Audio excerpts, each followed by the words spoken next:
Welcome back to the SecurityMetrics podcast. I'm super excited to have you with me today because I am talking to Dutch Schwartz. We're going to talk about CISOs, about the evolving role. Dutch, first, I would love it if you would introduce yourself to the audience. Yeah, thank you. And thanks for having me on. So Dutch Schwartz, I'm a cloud security strategist for Amazon Web Services. So functionally what that means is I work with CISOs, their staff, the architects, to help them design strategies for security as they adopt the cloud. My background, I'm a military officer by background, so I think of myself as sort of a generalist specialist, if that makes any sense. So I'm a big proponent of range. I think that you can take competencies from one life skill and move them into another area. So that's kind of what I try to do, is combine those things. And when I'm not doing this stuff, I like to hang out with my family, hike with my kids, play board games, So that's me. I love that little offhand comment about bringing competencies into other things. And I think that we could probably have an entire conversation just about that. But today, our conversation is about CISOs. And I mean, let's start with the basics. A lot of people don't even know what is a CISO. 'Cause we have a very broad audience. Some people know exactly what we're talking about. Some people are very new to the technology and security space. And so, Gotcha. so they may or may not have a CISO position in their companies, but Sure. but the role, I think, exists regardless of whether it is a named title. So tell us a little bit about what you see a CISO doing. Sure. So Chief Information Security Officer, and to your point, 10 years ago, we really didn't even have that title, right? Especially 12 years ago, right? Sure. So there was somebody who was sort of responsible for the area, but it wasn't explicitly called that, right? And it really was about 7 to 5 years ago, that range, you started really seeing this role. And so really, I use Gary Hayslip's definition because I think it's the most accurate as we sit here today. So what he would say is a CISO is a business executive who happens to use process, technology, and people and frameworks to manage risk. And so the difference there is that it's not sort of starting from the ground up, but from a technology standpoint. So that's really the change is you're a business executive first. You just happen to be somebody who has security as a domain, but you're first and foremost a business executive. Excellent. And Gary, of course, nails things. Good Absolutely. choice. Good choice for choosing where to start from. One of the things that I've seen over the last, especially as we figured out what does a CISO do, how do they function. Right. One of the challenges is, that understanding that they are a business person first. So a lot of times I've seen over the years, people might have a CISO in their company, but they might report to the CIO, or they might, so they don't actually have that seat at the table. Do you see that changing much currently? Absolutely, I do. So if you look at the statistics, again, so I'll talk about kind of enterprise, right? So we'll start with there. You've seen a movement. So in the last 5 years, we went from around 60 to 80%, again, depending on what kind of research you look at, of CISOs reporting to CIOs, as you mentioned. And now we're seeing that the majority of CISOs at the enterprise level report to a CEO, report to the board, report to a chief risk officer, or some other like CXO, COO type of role. So it's actually the majority, and that's consistent not just in the research that I've read, but also if you talk to CISO organizations, they'll echo that same thing, right? And so what that is an indicator of a couple things. It's a recognition, right, that the role is important. That's sort of implied.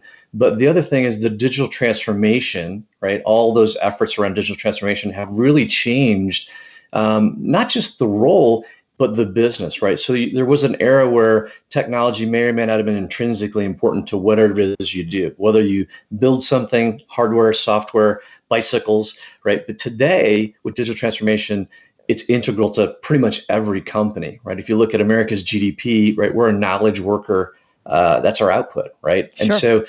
And so those forces really change the way that the CISO needs to be directly reporting to somebody and put them really commensurate with the other business executives. Right, and it feels like that's an important change, where the struggle of where does that fit, I think it didn't really sink in for people until some of the challenges regarding security started to really make themselves evident. And so, like you said, 10 years ago, 12 years ago for sure, this was a brand new thing.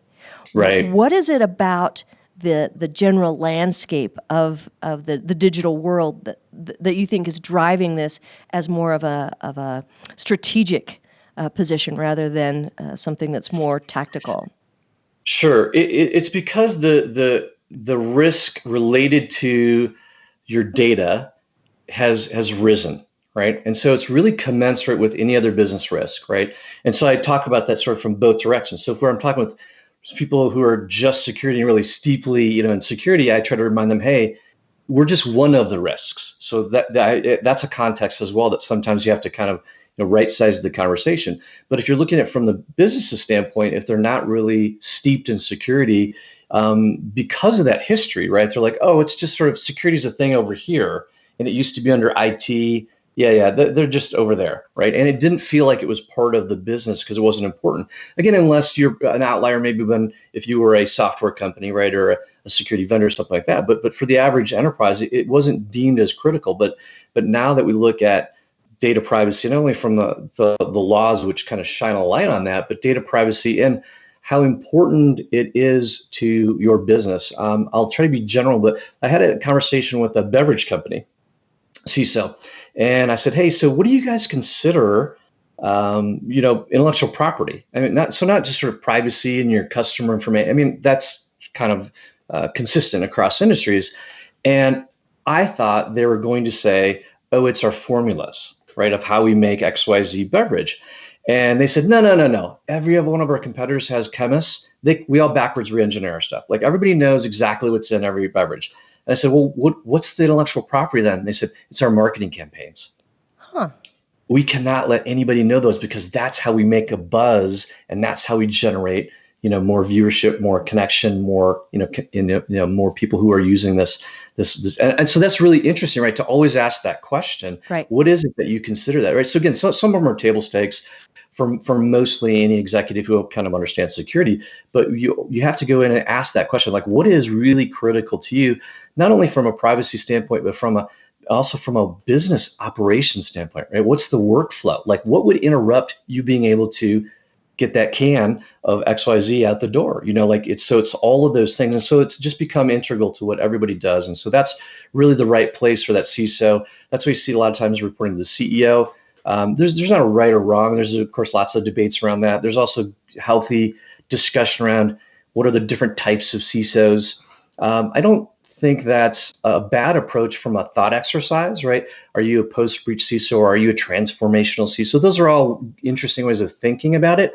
But I also, like, if you were going to be a CISO tomorrow, Jen, I wouldn't want to pigeonhole you into one of those things. Right. So it's a thought exercise, but that's not the scope of any one CISO, right? Not over the span of their tenure, even at one company, but certainly over time, right? So, but it's an interesting. The sheer fact that we're having that conversation is a good indicator that we haven't really settled, on all of the things. So you see a range of job descriptions. If you go read CISO job descriptions, sometimes the chagrin of people who are trying to say that's not actually the most important thing, but you have to ask those questions. What's most important? And what do you want out of the CISO role, for that business? Because they may have different views. Right, and I like how you couch that in the for that business, because from what I've seen, the understanding of security and what you're protecting differs widely depending on the organization itself. And like you said, if they don't know what they're protecting, then how are they going to structure the CISO position and the security stance of that organization without knowing that? And so as you work with organizations, how do you help them figure that out? So it depends. It depends on their maturity, of course, right? So and that's not really specific to an industry. Some industries, because of rigor and regulation, they tend to be more structured, right, and have more maturity. So federal government, public sector, financial services, healthcare, life sciences, those spaces, because of they were earlier in this process, right? Mm-hmm. They've just been doing it for a longer time, right? So the original CISO who had that official title, right, came from financial services, of course, right? And so they're sort of a little bit ahead in the maturity, but now you're seeing digital native companies, sort of the 2008, 2009 companies that come out, they've really caught up to those, right? And so it's really a maturity. When I get into the discussion, I'm trying to understand where are you at from security maturity standpoint, right? And so I might start with, and it just depends on the interaction. Hey, Jen, help me understand like which frameworks do you use, right? Because that gives me an idea. Again, no right or wrong. They're all great. There's tons of great frameworks, but it helps me understand sort of where you are. And maybe a simple question of, Jen, what are your top 3 business initiatives? Not security, business initiatives. Yeah.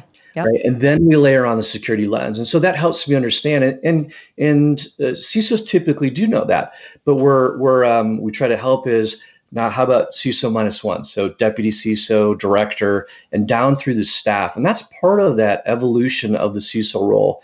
There's a lot of good podcasts, books, evidence now out there for if you were thinking about growing into or moving into a CISO role, there's really good stuff there for you. But what I'd like to see more of is continue to push that down to the rest of the staff, both to your security staff as well as the rest of the enterprise, right? And so to me, that's kind of the win. So the leadership part, because your business is executive, right? So the leadership part of that is you still owe your people direction, purpose, mentoring, and motivation. Right. Right. And so as part of that process, if I talk to a manager or an employee in the security staff and say, hey, I looked at your annual report, your 10K, and I looked at section 1A for risk, and I've showed this to some folks, and they said, where did you get this? And I'm like, this is your annual report. You know what an annual report is, right? Not to trip them up, right? But to say, hey, look, so of these 10 that your executive, the boards, and the executives decided, 3 of them are explicitly cybersecurity. Right. So, but the other 7 aren't. So, but what if we put our security lens on that? What does that mean, to the business? And so it's really just starting that conversation. And so pushing that sort of the evolution of the CISO role down to the entire security staff, so they understand that you might, if you're a less experienced person, you might have something really explicit that lands on your desk. Hey, Jen, we need to buy a DLP. And so you're off doing all great things trying to look at that, or fill in the blank, CASB or XDR, or whatever the street thing is, right?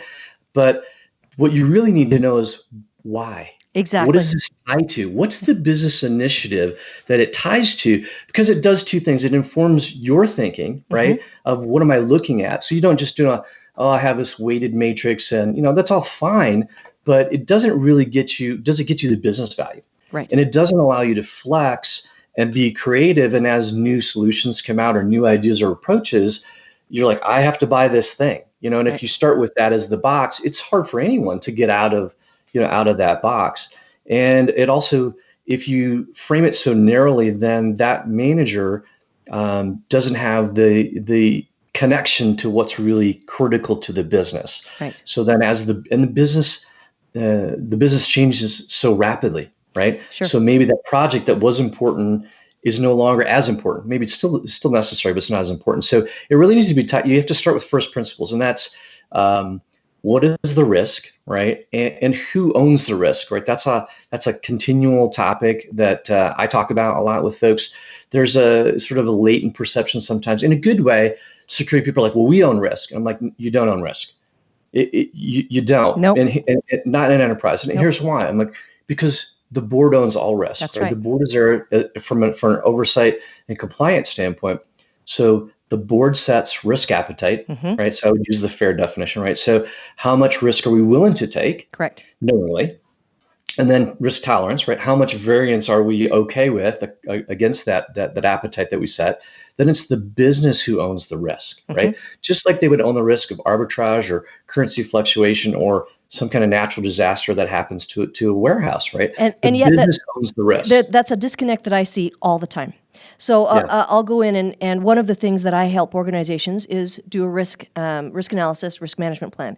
And yet those things are impossible to do if you give that project to the IT group. Hi, we need a risk we need a risk analysis and a risk management plan. And then the IT group is left going, well, I can do certain things. I can run certain scans. I can apply certain tools to that. But if they're disconnected with what is the larger problem we're trying to solve and what is our risk appetite of our organization, they're not going to make as good decisions, right? And so what you said about like 26 minutes ago was all good information. But one of the key pieces that I think was foundational to it was if people don't know why, they're not going to produce good information for you. They're not going to, like the DLP. Hey, go purchase a DLP. All right, that might be the solution to the actual problem that you're trying to solve. But if there is not a why there, then perhaps Right. the DLP that they choose is not going to be adequate for the problem that they're trying to solve, right? So how do Right. you see people successfully closing those gaps between the business that understands or sets the risk? They might not even Sure. understand some of the risks because of security things might be hard for some people. Right. And so closing those gaps from the bottom up and from the top down, how do you create those communication pathways where Sure. it makes sense so that people can make good decisions and do their jobs to the overall benefit of the organization? Yeah, so it's really there's a kind of a couple of motions that happen, right? So the CISO, sort of the CISO of the 2020s, let's call it that, right? The Right. CISO of the 2020s has to foster trust with the board of directors and their business peers, right? It has to start with that, right? And then they have to do the connection to them and understand what's important to. So Jen, if you're the chief marketing officer, what's important to you, right? So here's our 3 business initiatives. What does this mean to you personally? What does this mean to your organization and to your team and to your efforts? Right? I have to really get to understand you before I start telling you the 17 acronyms that we all love to talk about as security people. Or it doesn't really make it doesn't connect to anything for them. So I really have to have, first of all, I need to establish relationships, right? Right. Establish rapport. And so that, if you do that genuinely, that will start to earn trust. And then you need to use the language of the business, right? So whatever it is that you focus on as a business, that's what you need to, that's the translation, right? That you need to do to the other leaders. So when we're sort of helping that process, if for the two groups are not connecting, I go back to like just simple things. Like there's 5 general business strategies, right? Which of these are you guys using? And let's start with that, right? So speed to market, improve customer experience, increase flexibility, so you pick those and you say, which of these are the ones that are important to you, right? And then that's a way of framing things. You say, okay, let's say that Jen, you're the chief marketing officer and you're really focused on customer experience. Okay, now what would interrupt a good customer experience? Well, if our app wasn't working, if our website was down, if we had some kind of unauthorized access, right? So now you're tying it to, you say, okay, I understand what's important to you. And I know that customer experience is one of our big 3. Now we put the security lens on and say, okay, what are the things that might impact that? And then so we walk through sort of the risk mitigation piece. And then we go to, okay, now what can we do to enable that? What would make it a better experience, right? Why would is there a way to help us see it as a business enabler so that we have a better experience? Because people forget sort of availability, or is that 3rd letter of the CIA, right? So if I'm not available, security is somewhat immaterial, right? The people who need access to the resource don't have access.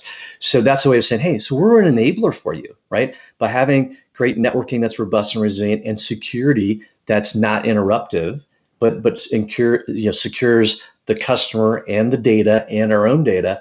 You talk them through that process, and then you just need to do that down to your through your entire staff as well, and make sure that they understand that, hey, I know I have you work on this project. Here's why. Here's why this project is important, right? You've got to give them that context, and that gives them flexibility, right? Strategy is really about giving you enough of guardrails so that you know that we're all moving in the same direction to keep multiple teams coordinated. Sure. But it gives you freedom at the individual or team level to use whatever tactics that you see fit. And so that's the balance that you're looking for. And I think that in working with organizations, even before that I shifted fully to a security standpoint, a lot of times what I saw was good work doesn't happen if you are dictating tactics to people. If you give them, like you said, the guardrails and what is the end goal, and then allow them from their position to come up with how are we going to get there, that seems to be where the best work comes from. And I see it again in all of the organizations that I work with to help improve their security is if the frontline workers understand the end goals and understand how they tie into those end goals, they're going to be more successful. So how do you help people kind of take on that concept and Right, get right. those frontline workers engaged? So we talked about sort of the kind of the specifically what a CISO role is, or what CISO. So if we talk about what a CISO does, right? We touched on some of the things, but one of the things we haven't kind of fleshed out is the CISO has a responsibility to establish security culture, Right. right?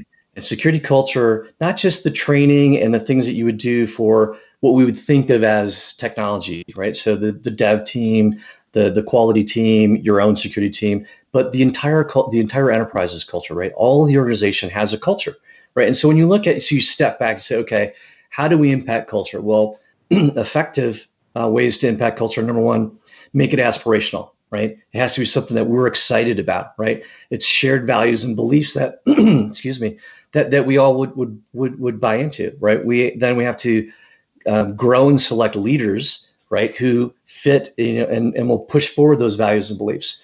You can use what we call like organizational stories, right, to explain to people in a way that they will absorb. Hey, these are the things that are important, to Jen and Dutch's company, right? And then lastly, you have to create an organizational structure, right? But you have to start first with the company culture. What is our company culture? What are we all about, right? And there's different ways of plotting that, but we have to start with that as a business executive team, right? What is our culture? And then you take that culture, okay, now what does this mean for security? Okay. So like if you're a sporting goods retailer, you might have really a game oriented culture, right? And you love gamification. Okay. That's a great way to then teach people about security, right? It doesn't matter that your job isn't IT related, right? You can still gamify things if that's kind of your culture, right? And so we've tried different ways of talking about security to get people to care for, Right. and so Chris Roberts for a while has talked about maybe we should call it safety, right? Because people intrinsically understand, ooh, like safety is important. And so I don't disagree with Chris. I think Chris is brilliant, and that's an interesting approach. And if it resonates with the people, absolutely run with that. But I think another way of talking about it that people can absorb is quality, right? When you look at the quality revolution, right? Really, if Dr. Deming hadn't gone to Japan and they hadn't started doing great quality, Right. it would not have come to the U.S., arguably, right? And so if you look at Doctors Deming and Duran, what they did was they quantified that, and they told people explicitly, hey, quality is important. And that sounds like duh, Yeah. obviously. But it wasn't People hadn't, it wasn't but a it dub before they did their work. it really wasn't, and there was massive, of course, variation, right? How Jen, puts the bolts onto this car wheel is different than how Dutch does it, Sure. right?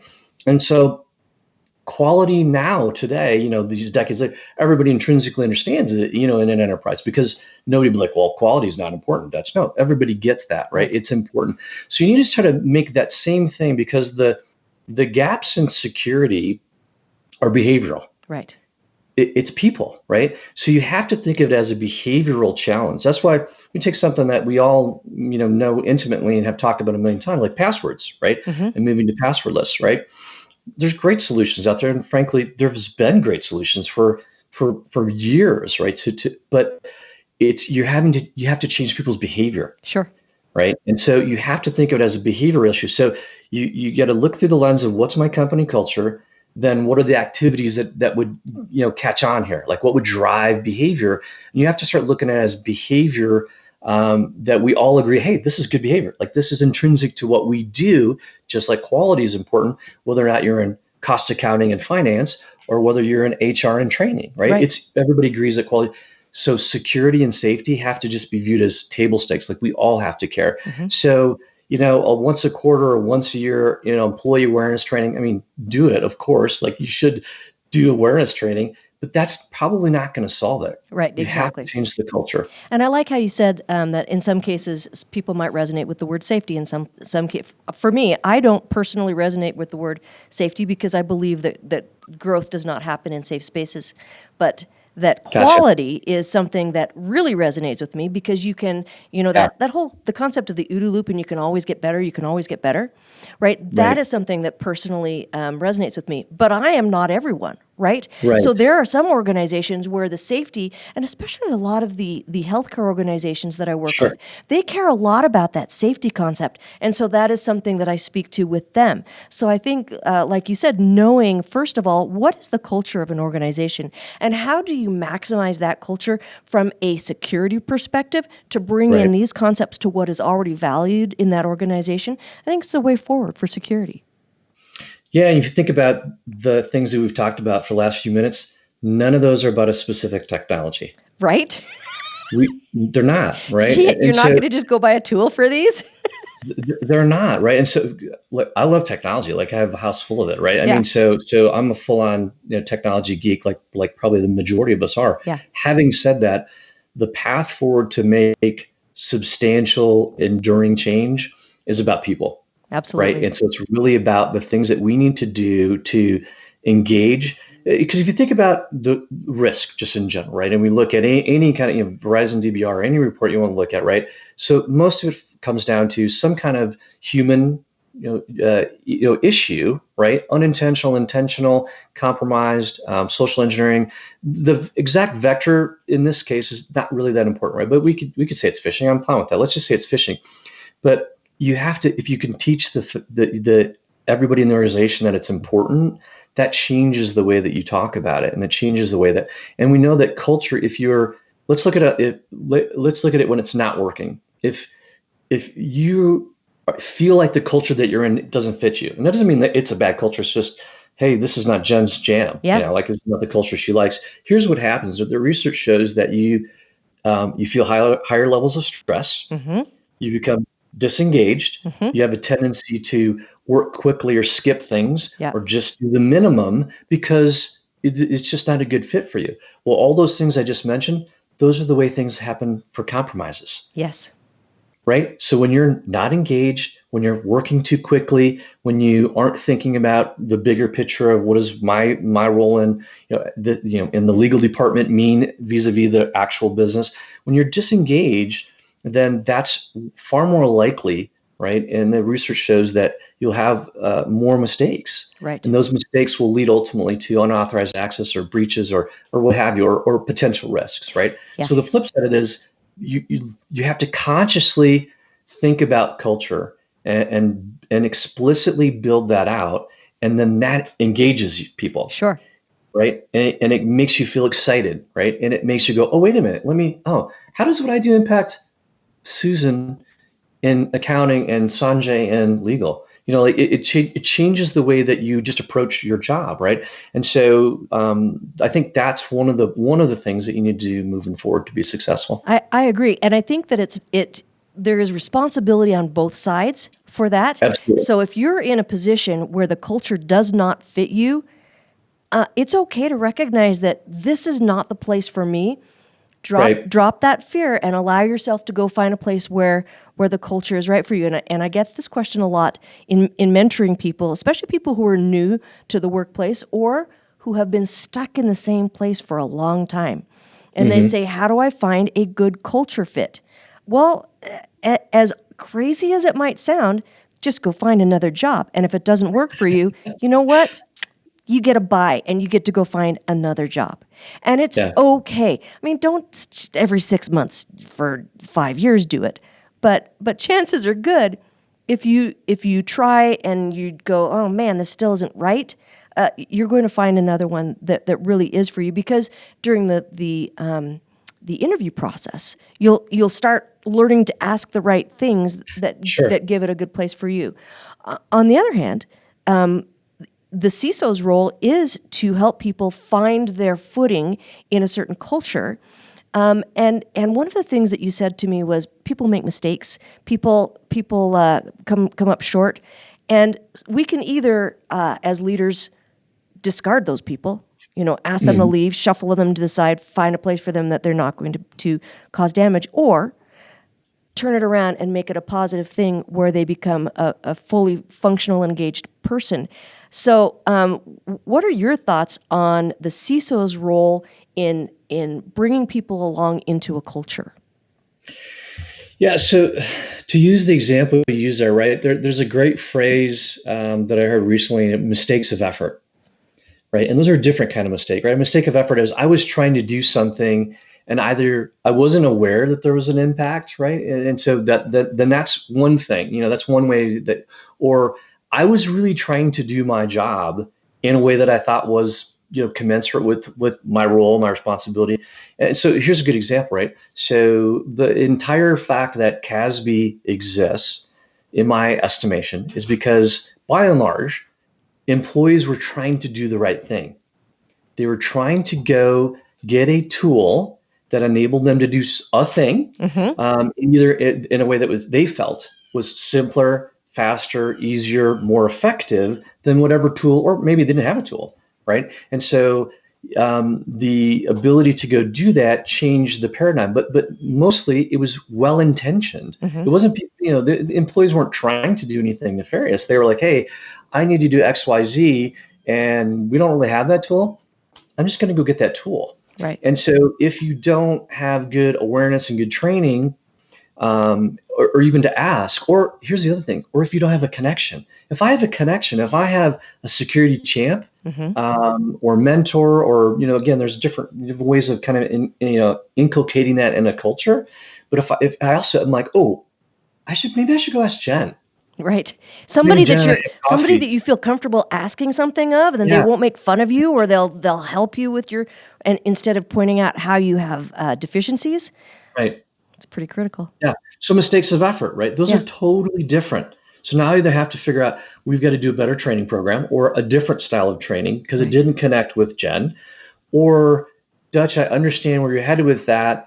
By you purchasing XYZ software, there's a EULA, and I know you don't know what that means. Here's what, but it's a license. And when you do that, and then you use it to put any kind of company content in there, we're actually at risk because I know you were trying to do it for the right reasons. I know you're trying to be expedient and you're trying to do sharing with 5 different people in 5 different parts of the world. Right. So kudos for awesome as an employee. However, there's a risk associated with that. And that's why, and so that's part of that circular loop, right? Is that the piece I haven't talked about is GRC, right? And so I would talk about policies, right? And so if policies are sort of wonky people over here create policies and they just get shoved down to every employee who ignores them, of course, there's not going to be good engagement, right? So the other method to approach that is, hey, let's have whatever we call them, town halls, sensing sessions, team meetings, whatever. But the security, and especially in this case, GRC teams need to go out and actually connect with the people and say, hey, here's 3 examples that happened last year, right? And not to highlight negatively what that person or that team did, to say, here's why that was a risk. Dutch went and used Zippy Drive, and it has a EULA which says anything that's put in there, they own or they have the rights to. And Dutch put some content in there that we wouldn't really want somebody else to have, and it maybe wasn't as maybe he or she didn't think of that as super sensitive, but it's still intellectual property of ours. It's just a marketing campaign, Dutch. Right, exactly. Right. Right. And you're like, well, this is the marketing campaign. It's the branding stuff, right? And then, but I'm trying to share it with the person, my peer who works in Germany. Right. And this was an easier way for me to do that. So you have to get out there. You have to have a connection, right? There has to be a communication path. Sure. Right. So that I, as the employee, have somewhere to go to that I feel comfortable and go, hey, like, we don't have fill in the blank resource. I think I need that. The official process came back as no, but like, how do I don't want to get around it per se, but like, I really need a way to solve this. Sure. And they need somewhere to be able to go to have those conversations. Yep. And I know for myself, I often am much more tolerant of those conversations with people who are less experienced or maybe of a different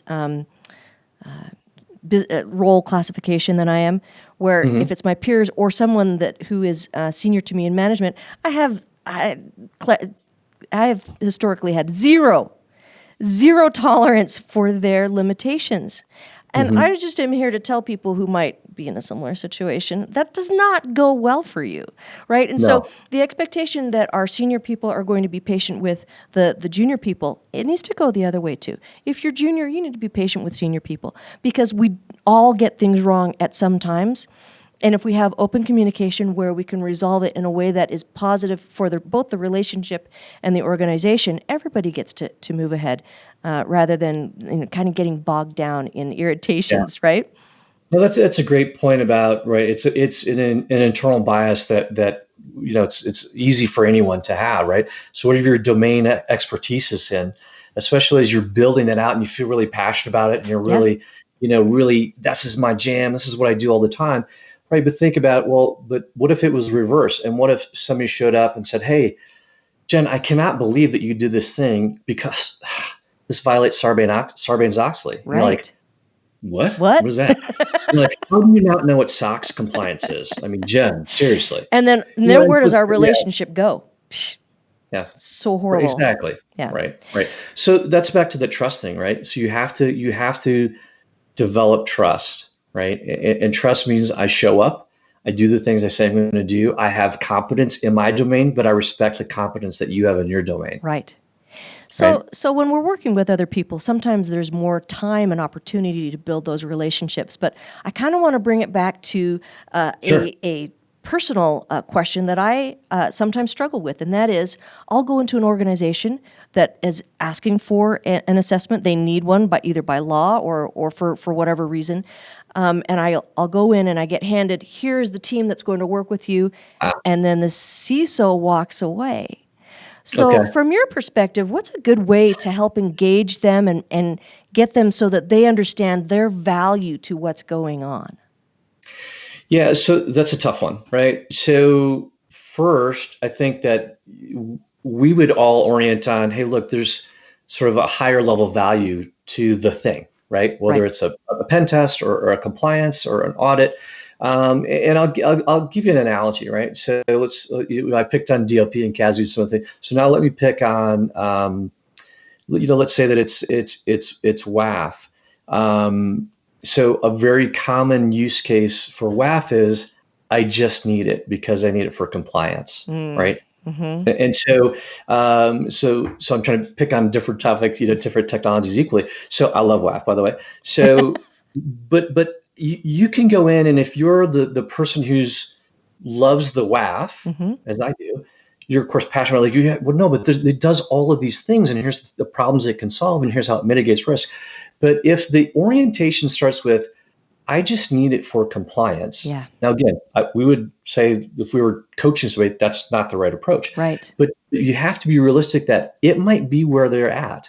Uh-huh. And so if that's where they're at, then, and I do all the things that I would want to do to try to coach you and say, right, but if we're going to invest in X, Y, Z, let's get maximal value, right? Let's bring business value back to your organization.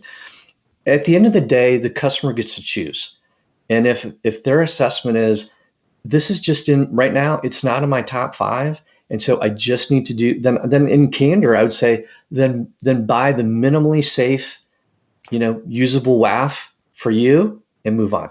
So respect Because the business decision from where they're yeah, coming from, and yeah, and you I'll have to, right? So try try to again change next the year. course, right? Try to ask those questions. So when I've talked with managers, directors, and say, hey, but why do we need the thing, right? Whether Sure. it's a service or a technology or solution, and if they don't know, I might coach them through like, well, okay, is it one of these five? Mm-hmm. Like, what do you like? Do we know where it ties into, right?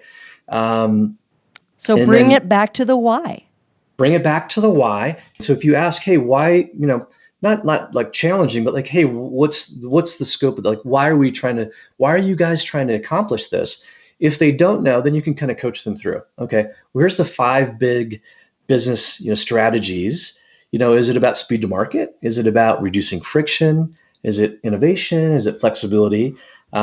You walk through that, and then sometimes that will click, and they'll go, oh yeah, you know what? Yeah, you know what? I do know that my boss or the board cares about reducing friction. Like that's a really big issue for the COO right now or whomever. And so sometimes just walking them through that, I've done it on a bar napkin, you know, and they went, oh yeah, it's actually because they might present to you as a problem. They say, hey, we have too many firewall rules. And I went, okay, cool. Why do you think that is? no, but I want you to fix this and write a script. I'm like, no, well, like I got a bunch of smart nerds. Like, okay, I mean, well, sure, we'll do that. But like, why do you think you have too many firewall rules? And then they're like, what? I'm like, yeah, but like, why do you think that is? And eventually we'll get to one of those things, right? So it keeps coming back to what is the Right. business reason Right. behind what's going on. Right. And in that instance, it was speed to market. We're trying to move so quickly and we've outsourced and now we've accepted more risk, but I'm having to create all these rules. And so when we got there, then that person went, oh, it's speed to market. My boss is fixated on that. And I went, cool. So now we can have a different conversation. So I think you're trying to firewall your way around what is actually a zero trust issue. Mm-hmm. So, right? So now let's change the conversation. And then that led to all the security people in the room, all the networking people in the room, all the right. And we said, okay, let's think about this backwards. Right? This is the issue. The issue is how do you give ephemeral trust to Jen for a finite period of time and then retract that? Because that's what you're doing. So really, you're staying with where they're at. You're accepting the business decision that they're giving you, and maybe return to the security question again next year. Yep, that's it. Well, this has been a super conversation. Have we missed anything? Is there anything else you wanted to touch on before we left? No, I think no. We've hit a bunch of the great topics. I would just encourage people. There's tons of great. Like I said, there's new books that have come out. There's tons of great podcasts out, including yours, of course. I mean, people are talking about this topic, and I think what I would ask is like, let's continue to socialize it, both with the people who are coming up in the security realm, right? So that they understand that maybe you come in through GRC or maybe you come in through threat hunting or wherever, but there's more opportunities for you, Sure. right?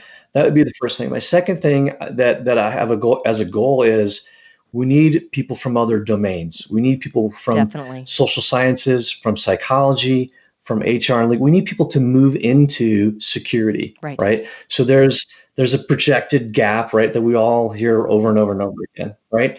And so that I'll take at face value that the numbers are right. Let's just say that they are. Having said that, I don't think the gap is the same dimensions as what it's being described. We have people. There are people who want to get into security. Right. We have to be more creative in helping them get into security. And one of the ways to do that is one thing you mentioned, right? So mentoring, right? I think we should bring back internships, I right? agree, That we used to do in 1999 and 2000 before the bubble burst, right? There's tons of internships. There's ways for you to get in or ways for you to move. Oh, I'm in HR and I've done this for 3 or 4 years. And that actually seems really interesting. And today, those paths are mostly all of us cutting our own path to try to figure out how do I do that, right? And so I would encourage, hiring managers, whatever your capacity, to think about that. How do I bring other people in, right? Because competencies transfer, right? Whether that's from, I used to work at a charity, I grew up working at a pool, I was a stay-at-home parent. Like you still have competencies. And so you have to be more creative, think, how do I leverage those and bring those in? Because Jen, I can teach you how to do a pen test. Yep. I can teach the techniques. I can teach the tools.